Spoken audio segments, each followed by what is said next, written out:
Dr. South? Kira thought to herself, why didn't I know that I was about to recruit Isla? Professor Miller looked at Isla and exclaimed, You know Dr. South. Isla gave a slight smile. It's such a coincidence.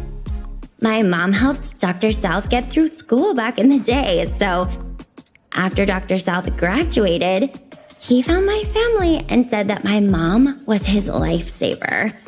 For the past few years, he has been providing technical support to our company.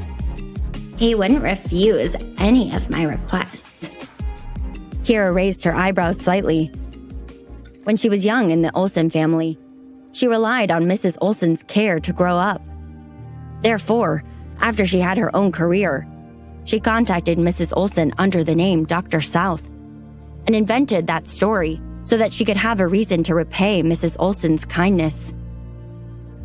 For the past few years, she had been helping Mrs. Olsen's companies with any technical issues for free. But when did she become so compliant with Isla's requests? That was a severe exaggeration. However, Professor Miller believed Isla. Where is Dr. South teaching now? Isla replied, I promised the dean that I would invite Dr. South to teach at our university. That's great. Professor Miller was overjoyed and looked at Kira. Kira, your research direction is the same as Dr. South's. When the time comes, I'll introduce you to him. If Dr. South is willing to speak for you, there might still be hope for your postgraduate recommendation. Isla pretended to be worried. Professor Miller, are you sure? The Horton family is the richest family in Oceanian, and they allocate a lot of research funds to our university every year. Professor Miller didn't take this seriously. Dr. South is in high demand now. I heard that foreign universities like Eden University and Oxford have all sent him invitations. And many businesses want to invest in him. If Dr. South is willing to step up, the university will definitely choose Dr. South. Isla feigned a sigh. But Dr. South is doing this for my mother's sake. If it were for me, he would definitely help us, but Kira is my father's illegitimate daughter and stands in opposition to my mom. Kira, should I ask Dr. South for you? Kira calmly replied, Don't bother. She found Isla to be a clown. Kira smiled slightly and said to Professor Miller, Professor Miller, don't bother. As you know, I never wanted to do postgraduate studies. Professor Miller was surprised, and he felt sorry for Kira. He was the one who discovered Kira's talent in the major and insisted that she got a postgraduate recommendation. He didn't expect things to reach this point. Tears welled up in his eyes. Then I'll write you a job reference. Poppy sneered. Ugh, don't waste your efforts. She offended Mr. Horton, and she still wants to find a job in Oceanian. She must be dreaming. Professor Miller was indignant. I believe that anyone can do whatever they want in Oceanian. But if you really can't find a job, come and be my teaching assistant. I'll hire you. A warm feeling surged in Kira's chest. She explained, Professor, there's just a misunderstanding between me and Mr. Horton. Everything will be fine after we clear that up. You don't need to worry. Professor Miller sighed. If you can't clear up the misunderstanding, come back and be my student again. Kira looked at the ardent expectation in her teacher's eyes and spoke softly. Sure, I'll come back. It would be nice to be a tutor at the University of Oceanian. However, Isla clenched her fists. She didn't understand. She was an excellent student. But why did Professor Miller only value Kira, who was just an average student? Was this old man also mesmerized by Kira's pretty face? Isla was furious. She glanced over at Poppy and said suddenly, Kira, are you going to bother Mr. Horton again? He's already married. It's not right for you to do that. Poppy was consumed by anger. The sound of a slap echoed in the office. Kira's cheek stung.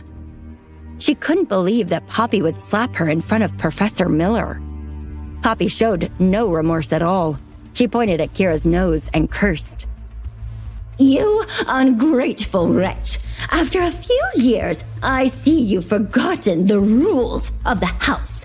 Apologize to your sister right now.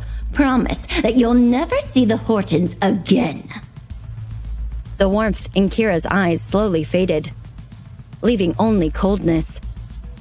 It seemed that Poppy didn't take her seriously when she talked about never accepting violence the other day. She still treated Kira as the ignorant girl who used to obey everything and respected Isla. Kira thought to herself, if she can't be reasoned with, don't blame me for being ruthless. Isla watched from the side, a sense of satisfaction spreading across her face. When they were little, Kira would cower in front of her. She never retaliated when she was scolded, or fought back when she was beaten. After Kira moved out, they met again in college. Kira still looked poor, but she was no longer obedient. Isla thought, it seems that she hasn't been beaten for years and has forgotten her place. Let Poppy teach her a lesson today. Isla was still lost in her callous thoughts when she saw Kira slowly come over to her, presumably to apologize. Isla smiled, but something unexpected happened at the next moment. Kira suddenly raised her head and slapped each of Isla's cheeks in turn. Isla was stunned by the sudden assault. Poppy yelled and rushed over. Kira Olsen, how dare you! Kira suddenly turned around. Her eyes were filled with a chilling look.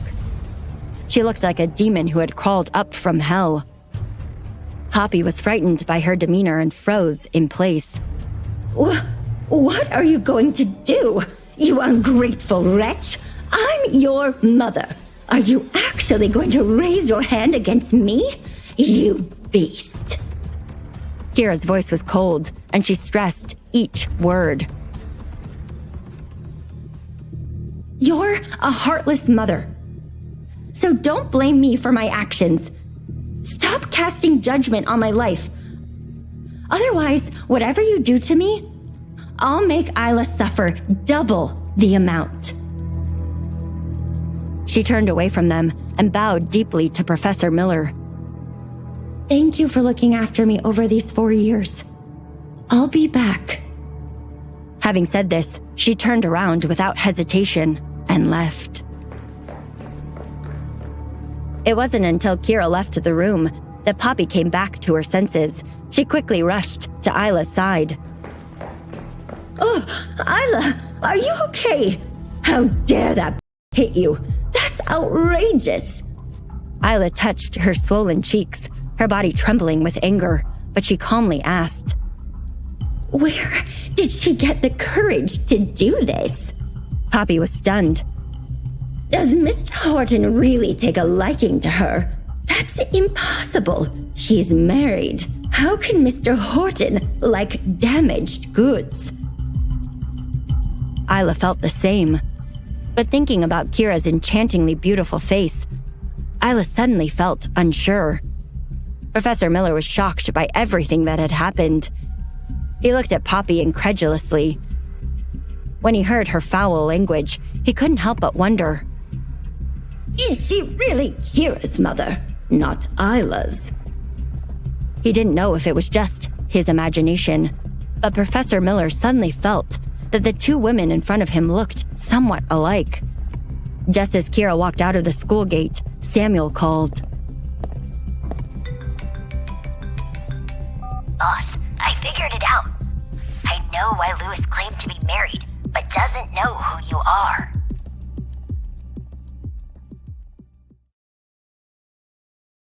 To listen to the full audio series, install the Pocket FM app now.